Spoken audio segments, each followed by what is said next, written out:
Hi there, my name is Ron Rogers, and I had one of my viewers say, "Hey, can you talk about airline management pilots and, compare them to normal pilots?" And I thought, well, yes, I can. The thing I like about the suggestions, I get a lot of suggestions for ideas from my fan base. And they're great because there's stuff that I go, oh, yeah, that'd be cool to talk about. I got something I can say about that. So thank you for the suggestion. And yeah, I'm going to talk about management pilots.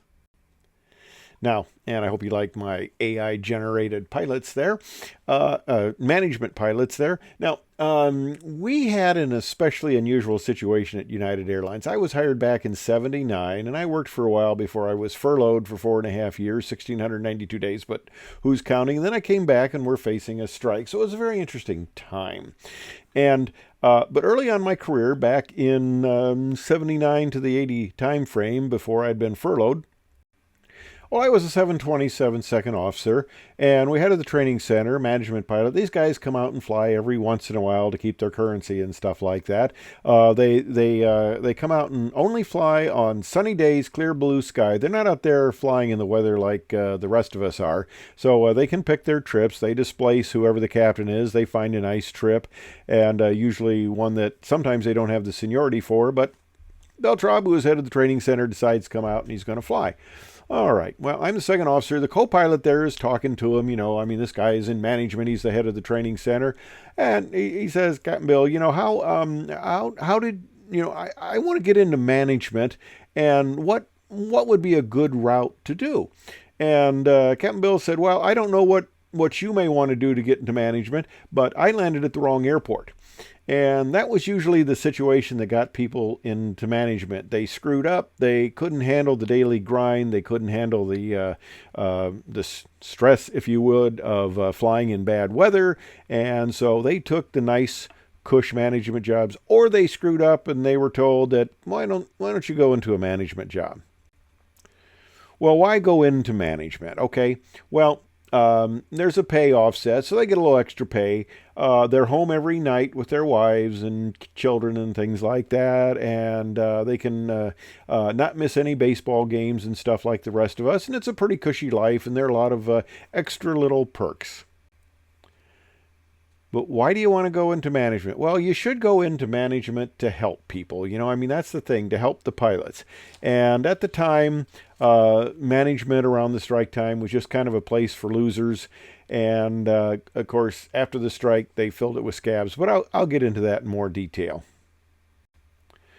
Now, this guy, Clay Lacey, I'm not going to mention his name, but this guy was one of our very notorious scabs. And I've met him a couple of times at the President's Dinner at the Side Experimental Test Pilots. And he was very full of himself and very dismissive to other pilots. He had a charter company. He held a lot of the scabs around during the strike, and he crossed the picket lines without a second thought. He did not have a good reputation among the pilots. I think the management people liked him, but as far as the pilots, we couldn't care less about this guy. And he got I'll show you this. Here's the little thing here. He got a 27 million COVID aid for his company, and he was awarded this on the eve of our strike anniversary, which is May 17th. The strike was in 1985. And interesting, there were a couple of guys like this. Pierre was the other one, but he was born in '32. He applied for his pilot certificate 14. But used a date of birth of August 1930 to make him age 16. He graduated from East High School, Wichita, Kansas. Hired by United Airlines in '52. Real age was 19 and 5 months, but he used a date of birth of August 30, making him 2 years older. Okay, well, he's lying about his age. People have done that. Obviously, no background checks then. What would have been the liability? Nice little quote there, underage pilot. Well, he retired in 92, then later produces his birth certificate and a Bible and to UAL Management, and is back being number one on the seniority list again, and re-retires in August of 1994. Now, a couple guys had pulled this family Bible trick. Pierre was the other guy, and he was as highly not regarded as Lacey. Who I won't mention his name. But United finally decided, hey, enough of this Bible crap. I mean, nothing against the Bible, don't get that wrong, but you're not going to pull up some family Bible. Whatever age you said you were when you got hired, that was your age. So for 40 years, he filled out 2 medical forms, FAA and UL physical, putting down the incorrect date of birth and signing the bottom, stating it is correct. You know,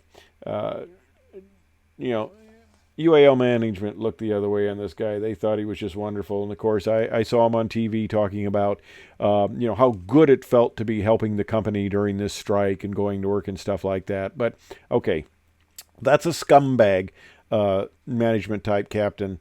Now, another type of captain we had, Bill Norwood. And I did a little thing about Bill. He wrote a book, Cleared for Takeoff, about his experience. And he glosses over, in my opinion, some of the tales I had heard about how badly these guys were treated. But I was flying with him when he was a 727 captain. I remember we had this one black pilot, new hire, who was jump seating to work. And Bill takes him. We got a little time there. It was out east somewhere, Nantucket or something like that. And he sets him down. And he has a little talk with him. And he explains, the union, the importance.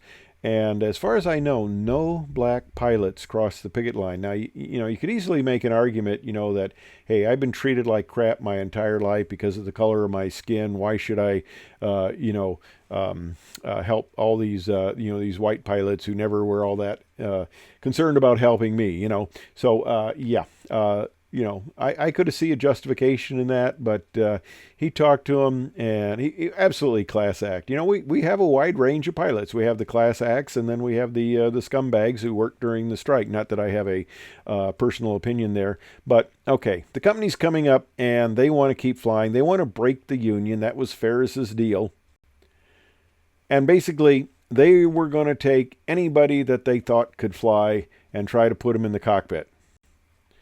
They had the attitude that feed a monkey enough bananas and you can teach him how to fly. So they advertised for what was known as fleet quals, people who were qualified to step right into the seat. Well, boy, these guys would hang out near Chicago in a bar there that pilots tend to frequent. We called it the Star Wars bar because some of these people were just absolute derelicts. And it was funny. They got hired. A lot of them, the company cleared out really quickly because these were the bottom of the barrel.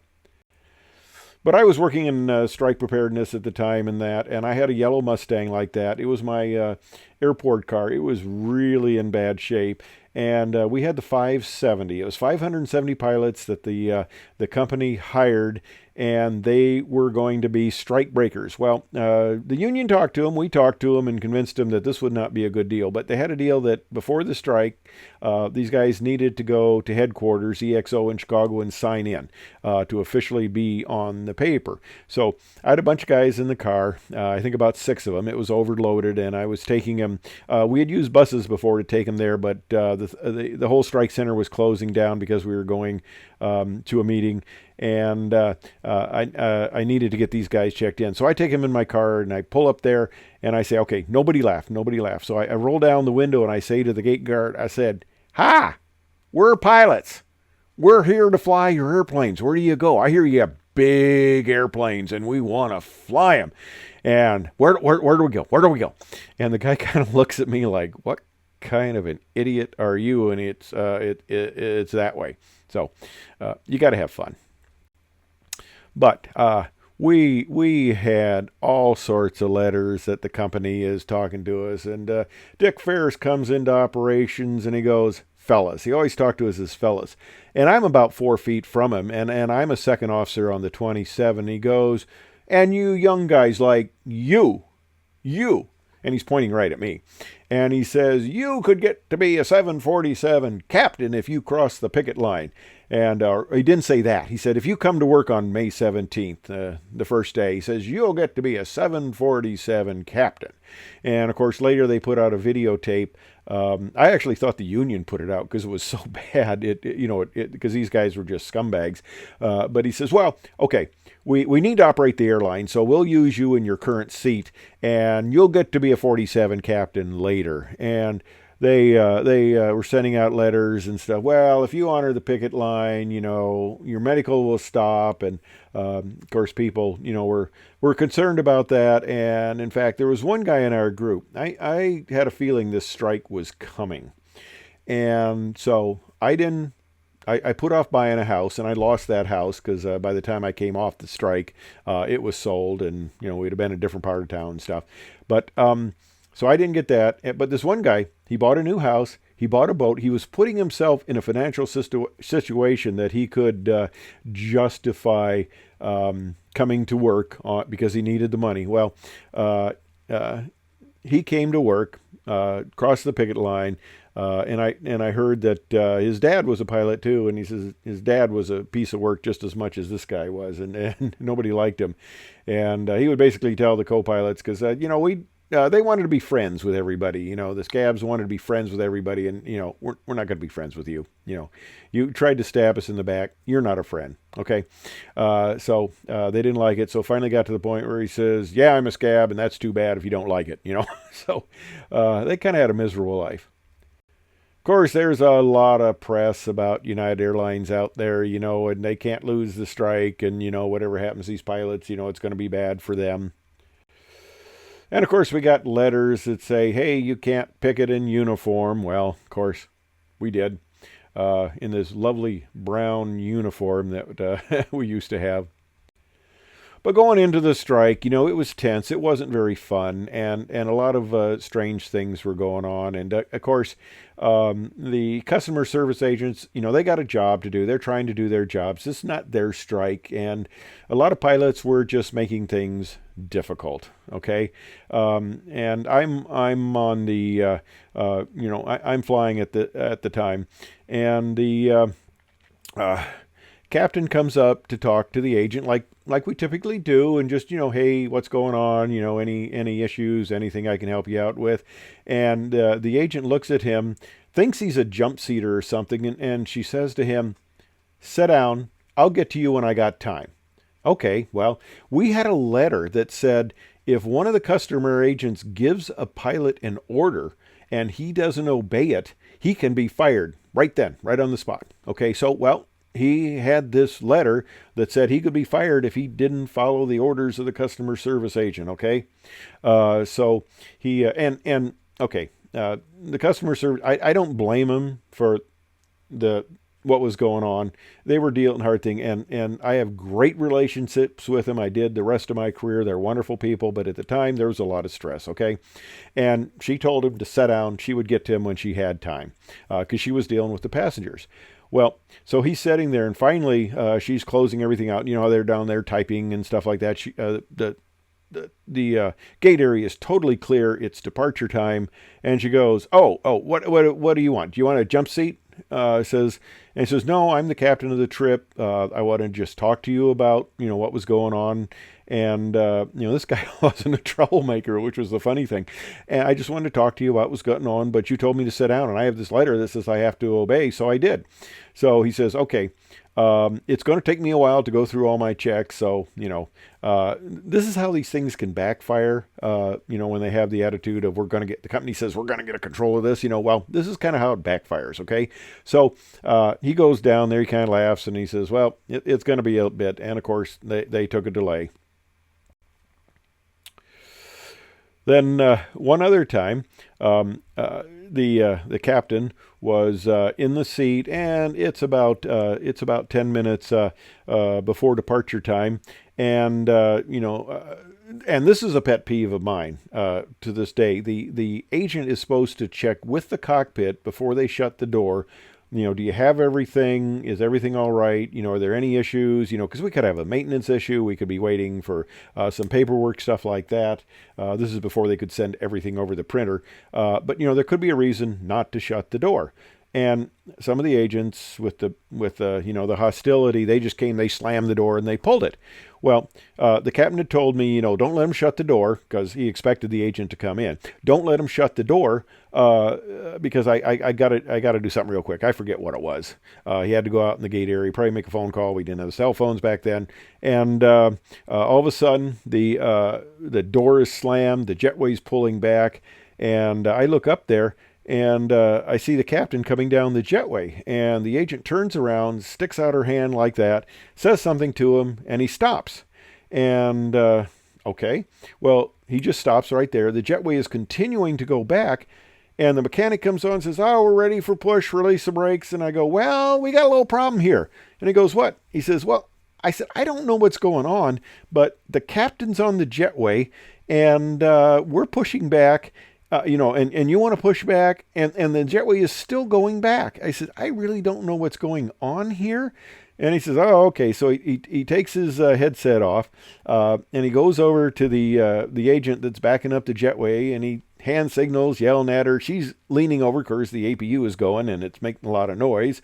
And she's trying to cup her ears to hear. And all of a sudden, she straightens up, turns to the captain. I see him nod his head, and she's all ticked off. She brings it back on and opens the door, and he gets on. And I said, well, what happened? And he says, well, I went out there to make a phone call, and I come down there, and as I'm coming down the jetway, it's pulling back. And, she looks at me and says, I can't get you on. And she's, just, I can't get you on. Stay there. And so, it was an order, so I had to stay there. And he says it was just funny as could be, So he gets on board, you can't leave without the captain.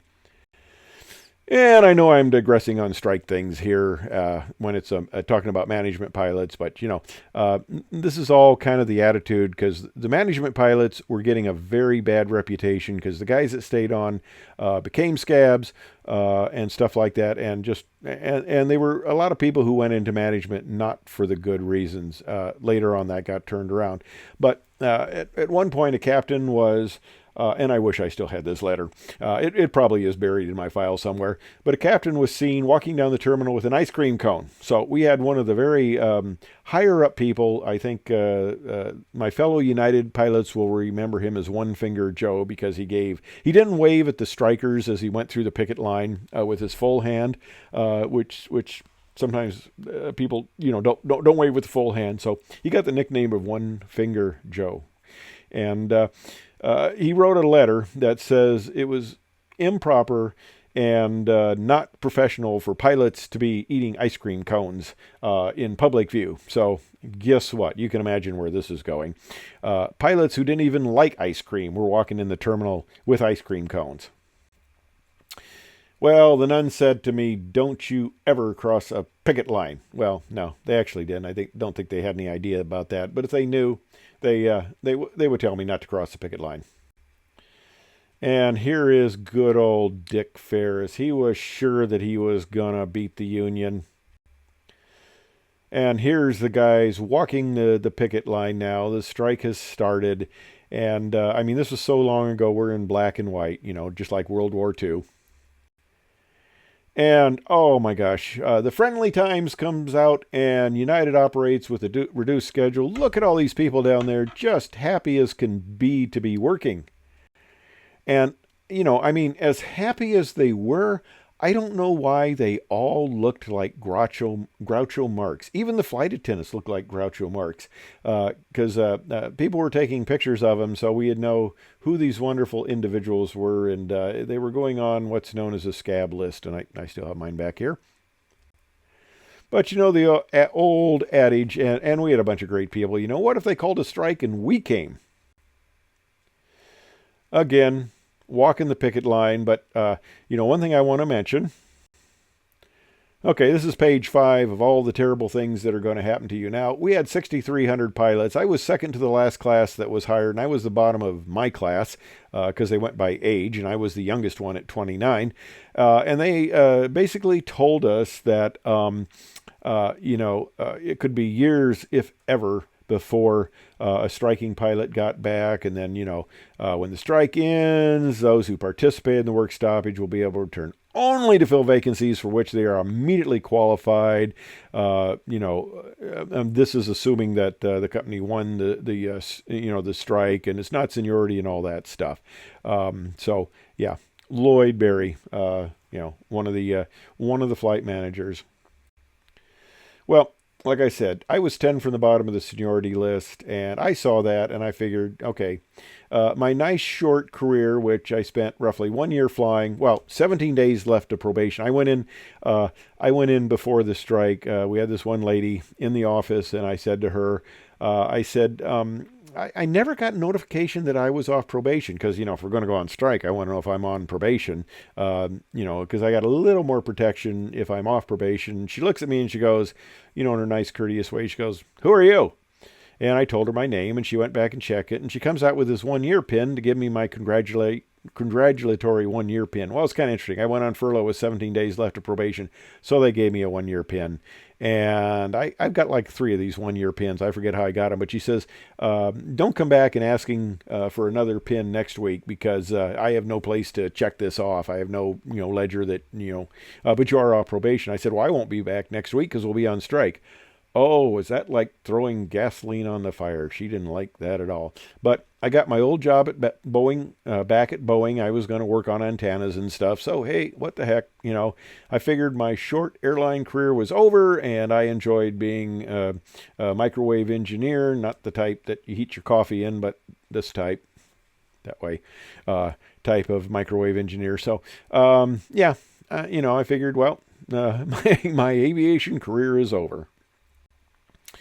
Well, of course, I was working in the strike area, and the people that saved our posterior were the 570. Now, good old Dick Ferris told the guy who was heading the whole operation with the 570 that he was just a dumpster operation and deserved to be thrown in the dumpster. So he had these little pins made, and I got my little dumpster pin for the had to do with the 570. And of course, the flight attendants really saved our posterior. We had agreed that we weren't going to go back to work till we had an agreement with the flight attendants. They whipsawed us, it sounded like, and they did this for psychological aspect to make you think there was an agreement, then it fell apart for some reason. Well, they got the head of the flight attendants union out of negotiations and got her on TV before the company could do anything and saying, we're releasing the pilots. We handled the situation for flight attendants later. We're releasing the pilots from that obligation, and we called the strike off.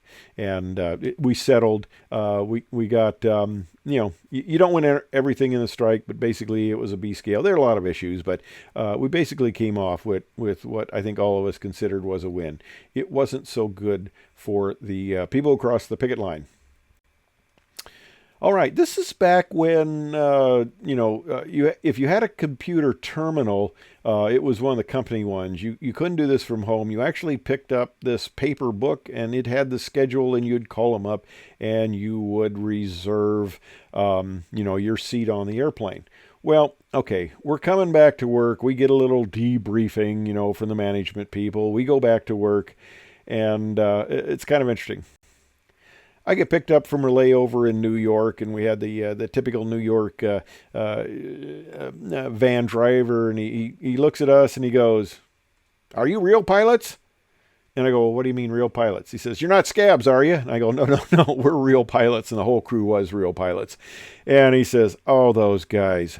He says, "I got so sick of hauling them around during the strike because they had the same thing with layovers and stuff." And I said, "Well, what do you mean?" He says, well, they would go into the hotel because the company paid all expenses. They paid for all their food and all this stuff. They would order everything on the menu just to take a taste of it and just leave it. They wasted so much food. They were the most despicable people.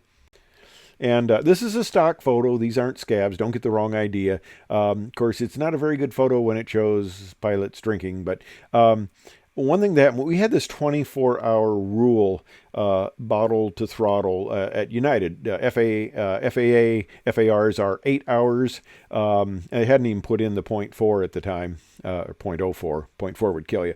.04 at the time, that you couldn't, even if you had 8 hours, you had to be less than that. So somebody, you had to be some serious drinking to get that.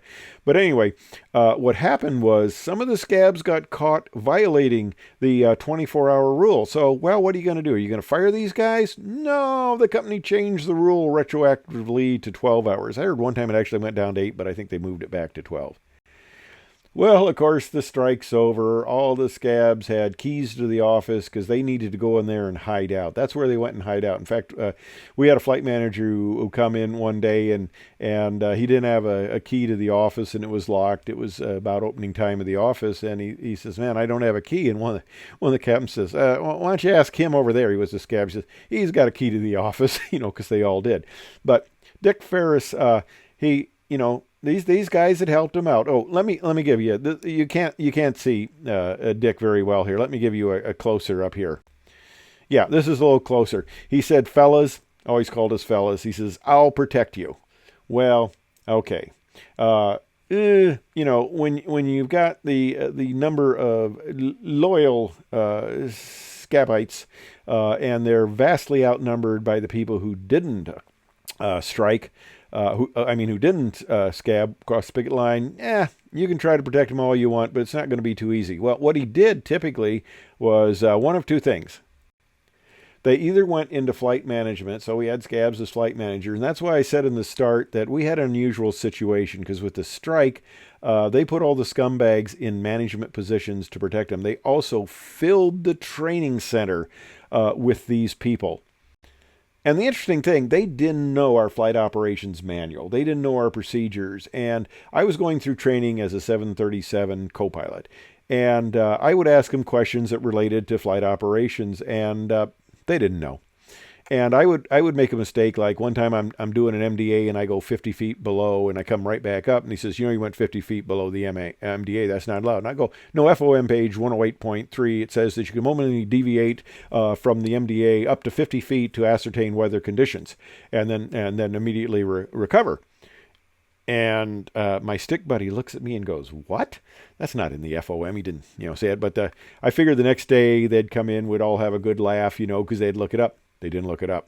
So that was fun. I did a takeoff, and I was a little quick on calling for the gear because the VVI was still indicating a descent, but I could see that we were climbing. And you're supposed to have both positive rates of I screwed up. I'm a new guy. I screwed up. It's in the simulator. Okay, so we're supposed to have positive rate. And he says, you don't have positive rate there to retract the gear. And I said, well, the FOM page 137.3 or something. I looked it up, and it was something like female wear of the flight uniform or something like that. But I says, you can determine positive rate either visually or by VVI. Either one is appropriate. And I figured they'd look that up. They didn't look it up. So I'm telling them during training, I said, okay, my critique is 2 pages. It's 3 pages, single space typed. It's 4 pages. By the time I got done, and I hadn't completed the critique yet, it was 5 pages. I had 5 pages, and I guess it caused a bit of investigation at the training center. And I was labeled with somebody with a bad attitude. Every one of my complaints. Oh, this slide, visual descent point. This was a big thing in the Air Force. I was a graduate of Instrument Pilot Instructor School. I taught the instrument school in the Air Force like we did at each of the bases. There was a couple guys who did this, and I was one of them. And I went to the special month-long school. And visual descent points, especially for high-performance aircraft, are very important. So you make sure you're in a proper position to have a safe landing. And I said, well, that's great. How does United teach these? And their basic thing was, that's the visual descent point. That's what it looks like on the chart there. And I said, well, how does United teach it? We have special ways we taught it in the military. How does United teach it? And it was like I'm deer in the headlights response. I said, you don't have any techniques? Nothing? You can't tell me anything? Well, that's on the critique. So, okay, I got a bad attitude.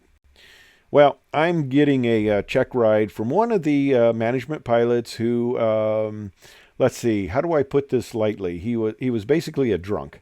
And he gets put into management because he had alcohol problems, and all the pilots knew it. This guy wasn't respected at all, and he comes out there to give me a check ride. Well, I'm flying with a very notorious captain, a guy who is a real character, to say the least. And we're going into, I don't know, some small airfield, Indianapolis or something like that. And we land, and, they like to conserve fuel, and the captain, we're rolling out on the runway, and he shouldn't have done this, but he shuts down the left engine, no, the right engine, because the baggage doors are on the right. So he gets it shut down. We can taxi one engine on the 37. And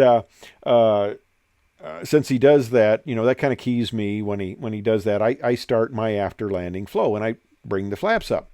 And of course that was wrong. We're on the runway. The FAA considers you're flying, and this management pilot leans forward and goes, well, the FAA still considers you flying on the runway, and you shouldn't have brought the flaps up. And I go, oh, that's correct. I made a mistake.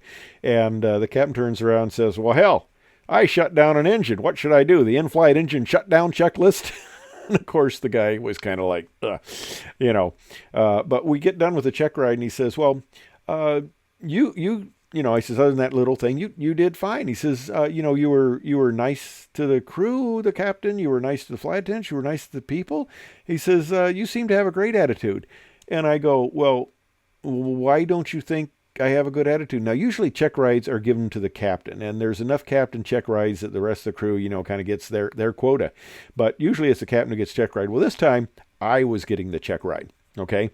And he says, well, you're getting a check ride because I was told you have a bad attitude. Well, I knew where that came from. That came from the training center in my critique, because it came out that I had a bad attitude. And the captain was just totally disgusted with that. He said, oh, that's really nice, isn't it?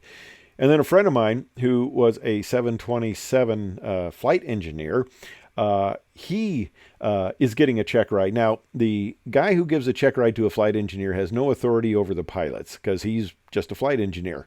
And he comes in there, sits down, and my friend, I won't mention his name, I won't mention Fred's name, but he's sitting there doing stuff, and this guy is back there, and he's just writing all sorts of notes.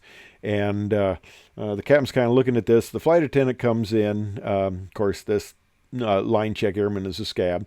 And Fred had given him a bad time at various times in training, I think. So now he's getting a check ride, punitive check ride, obviously. And so the flight attendant comes in and says, oh, what do you guys want to drink here? And she gets Fred's drink, the co-pilot, and the captain's drink, turns around, walks out. She doesn't take the line check airman's drink there. Well, he decides, well, he's going to get coffee too. So he gets to walk out, and the captain says, shut the door. So Fred shuts the door, and the captain says to Fred, what's going on here? And he says, well, I gave him a bad time in training, and I'm getting a punitive check ride. Captain goes, got it. Okay, open the door. Guy comes back in, and the captain says to him, he says, Fred is my favorite flight engineer. I fly with Fred a lot, and I don't do things normal at all. I do a lot of strange things, but Fred knows exactly how I want everything done, and Fred does it exactly the way I want it done. And of course, the LCA guy has no choice, but he's following the captain's orders. The captain's in charge, and he takes his paperwork, folds it up, throws it in the trash, and that's the end of that. All right. Well, time goes on, and we survived. The loyal employees are cleared out of management positions. They are cleared out of training positions, and a lot of them, I think even up half or so, ended up getting fired over time. It was a hard time with the strike, but we survived, and a lot of the people who were involved actually did pretty well. This is a little guy named Steve Ford. I worked with Steve. He's on the left there. I worked with Steve during the strike in the strike center, and we talked quite a bit. And he was, of course, like me and everybody else, was told that they would never work for this company again. And funny thing, uh, he come back and he actually rose to the position of vice president of flight operations. So for being a guy that was never going to work for the company, he ended up being head of all the pilots. And we were getting a much better cadre of people who actually cared for the pilots and cared for their concerns and took care of them. That's Bo there. Bo was the chief pilot after Cal, and I'll tell you about Cal here in the next slide. But Bo is just a great guy. He was the type of guy we finally got in there. He cared for the pilots, he took care of them, and he would stand up for the pilots. I mean, we had, I'll tell you about this, sick leave counseling. Now this guy Kel, we're at the LCA meeting. He's sitting next to me there. He's a chief pilot. I knew him since we were had a crash pad together as new hires going through training. And I have a thing about the unfortunate goat incident that I made a PA announcement, and of course I never realized he would become my chief pilot. But I digress. But anyway, Kel's a good guy. He flew my, I'll show you that in a second. He flew my last trip, so I had more time to spend with my family. But we have these LCA meetings, line check airmen, a lot of them were. And there's a little group that were LCAs.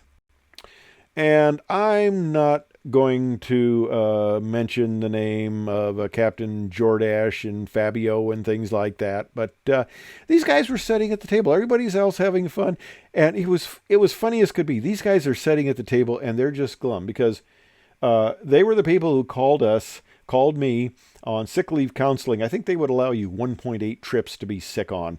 And McGuffin, our chief of medical there, he felt that I could go to a colonoscopy, have those drugs, and I was fine to fly in the afternoon. Well, the doctor didn't even want me driving, of course, and never do. The wife picks you up. It takes 24 hours to get out of the system, but he thought, that was excessive use of sick leave. Just absolutely ridiculous. Guys, I don't think much of him at all.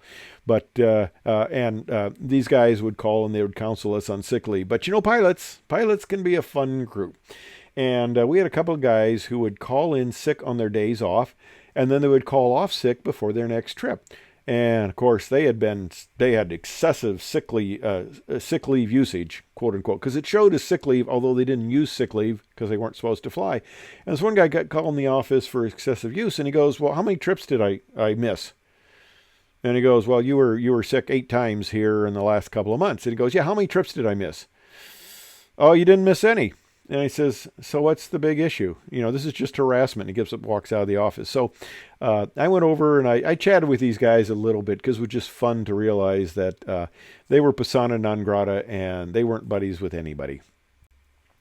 But all right, it's my final flight. Next to me there is Kel, my chief pilot, and he flies out, since I'm a line check airman, what he does basically is I fly out on the 777 to Maui. That was my last. I had Maui trips back to back. And I flew out there, and Cal came along, and they sent out another co-pilot, and he flew back, so I had extra time to spend with the family because these were over a week spread from beginning to end of the Maui layovers. In fact, some of the people I took out at the beginning of the week were the same people I brought back. But Cal did this, so I had extra time to spend with the family. That's the type of guy we had now as chief pilot. And of course, we've got Dan Petrovich, his brother Brian. His dad was a captain, and both him and his brother, they have kids who are pilots. I think it's like they've got 5 pilots all. But Dan was the type of guy that he's now a president of the Retired Pilots Association. I mean, that's a lot of work. It's great these people are doing it. It's a lot of work, and these are the type of flight managers that took care of the pilots. And he was a 570, told he would never work again, if they didn't cross the picket line. And of course, this is a Facebook post. It was, yeah, sure, you'll never work here again. And we got John there, who was the head of all the 777 LCAs. Great guy, and a lot of the other people, 570 or otherwise, that were told, yep, you would never work here again. And we get these posts on Facebook during the anniversary. So that's the situation with management at my company. And I said it took a very bad turn. Hopefully other companies that didn't go through this strike and stuff like that have a much better group of management pilots. But we started out with the losers, and then we went to the scumbags, scabs who crossed the picket line. And then finally that got all cleared out, and we got a pretty much vast majority decent managers. So I know it's a little long-winded, but I hope you enjoyed it. I hope I didn't digress too much. Thanks for watching.